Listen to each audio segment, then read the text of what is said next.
Okay, morning routine for Jett.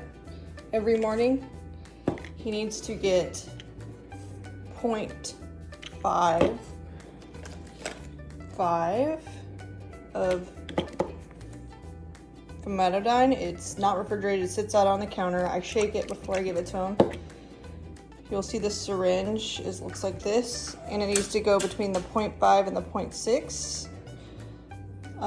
The syringe, this is a new one. Actually, if you could use the syringe that's usually sitting over here that I clean every day, that would work. He uses a little mouthpiece I'm washing. So the medicine pacifier looks like this. You see there's a little hole at the top right there. That little hole, that's where the little medicine feeder, oh, the syringe, sorry, that's what it's called, goes into that little hole at the top.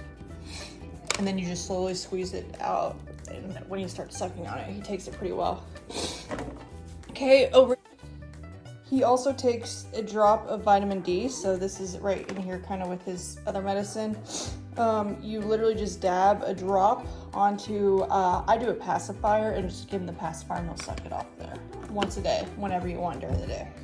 We have other medicine over here that you can give him if absolutely necessary. I really try not to because most of the time he doesn't really need it.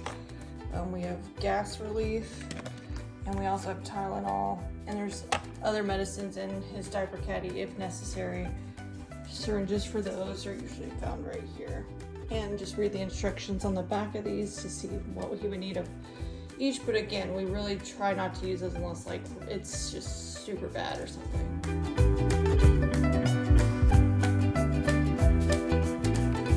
When washing the bottles, we use this baby soap, so Baby Organics, and this bottle brush only. Everything else is really for our dishes. So this is the baby soap to wash with.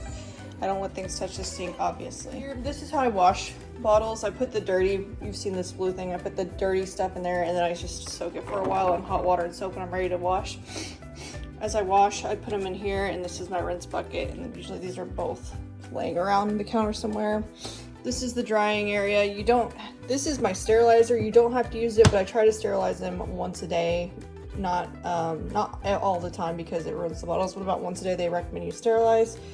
You just put the bottles and things down there. You push this button, it opens the top section. You can put pacifiers, smaller items like those little white things, stuff like that at the top. You use this little thing, you fill it up to the line with this water, distilled water, and you just pour the water in there. Once the water's in, once all your bottles are in, green means it's ready to go, and it should just stay green, and then you hit this little start button, and it'll go to red as it's working, it'll go to blue as it's trying to cool the bottles off, and it'll go back to green when it's done. That's when you pull the bottles back out using.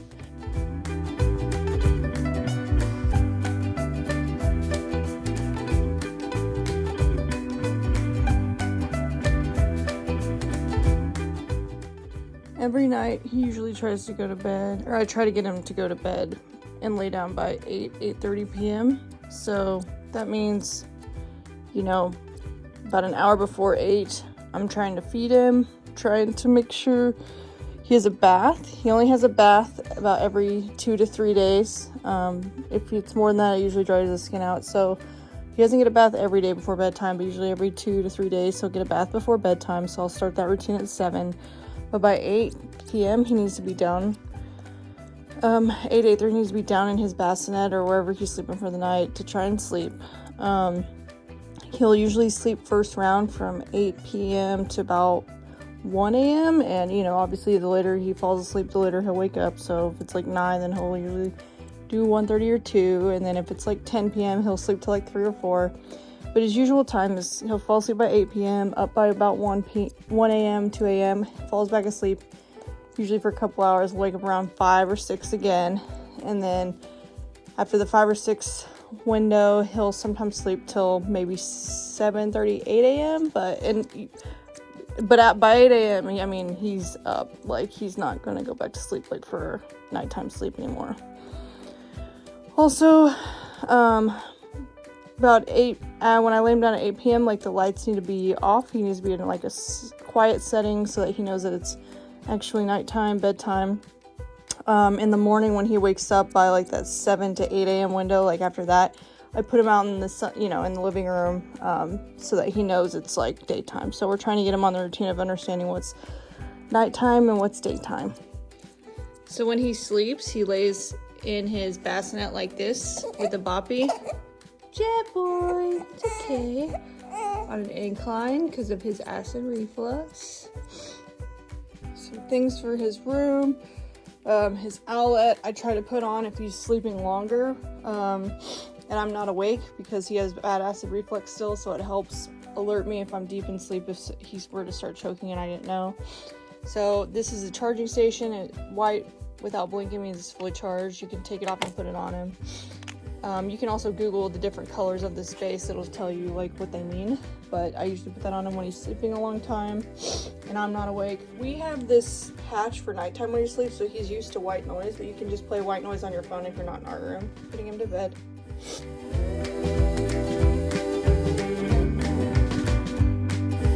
humidifier, I haven't had to really use it too much because he's not been sick.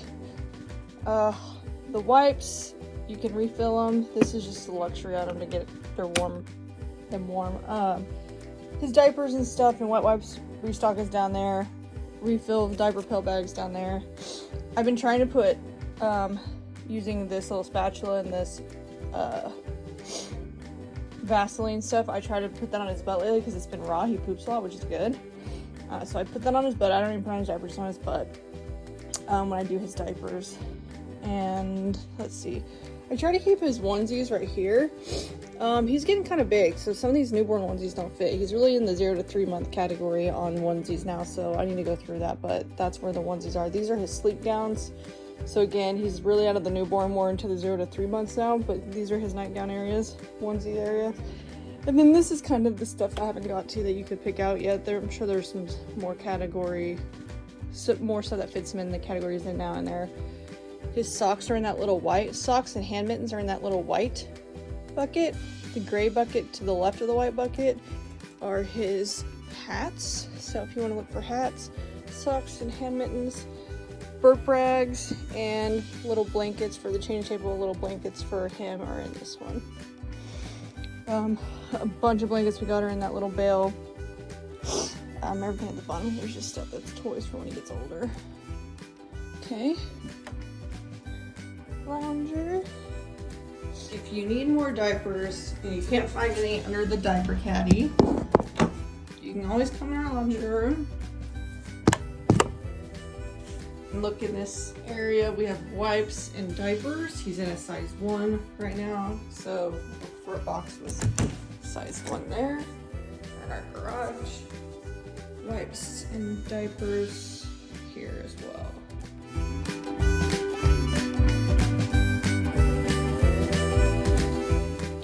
Keep fresh milk in that drawer.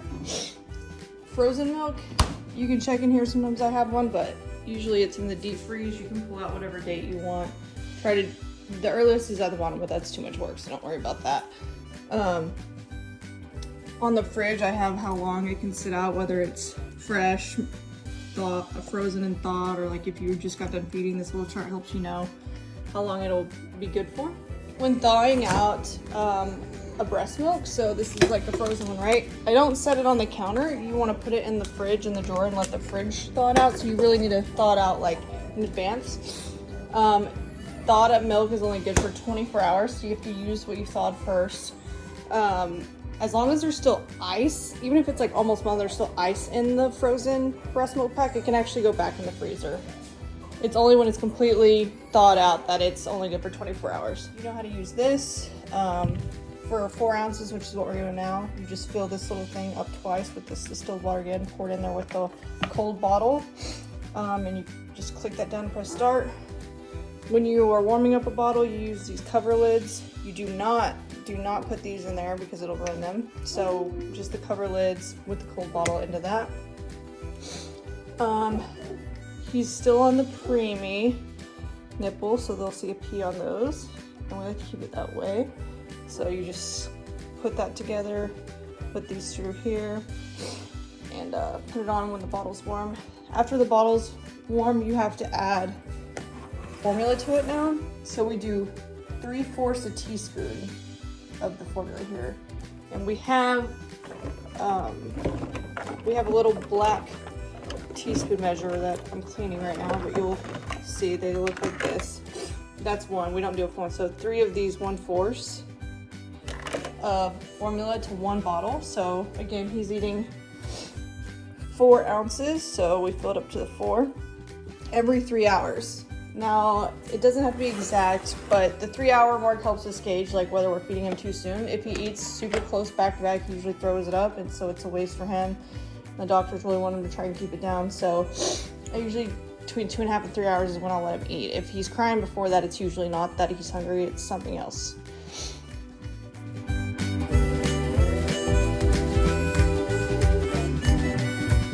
Some daytime activities. The crab, he's too young to really follow it, and it's kind of fast actually, so we don't really use that yet.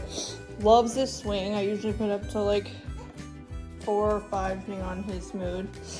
And I try not to leave him in it too long because they say that they can get too dependent on it for sleeping and stuff like that. So I usually just do about 30 minutes max. He's been liking the play mat. I've been doing the play mat a lot with him. He loves these visual stimulus cards, so that's a huge go-to. It really distracts him. This is an extra little play mat if you want. I like doing that when I do the stim cards so that he don't have this awning thing blocking his view. He's not a big fan of the bouncy chair, to be honest, so I don't really use that too much. There's his car seat and diaper bag.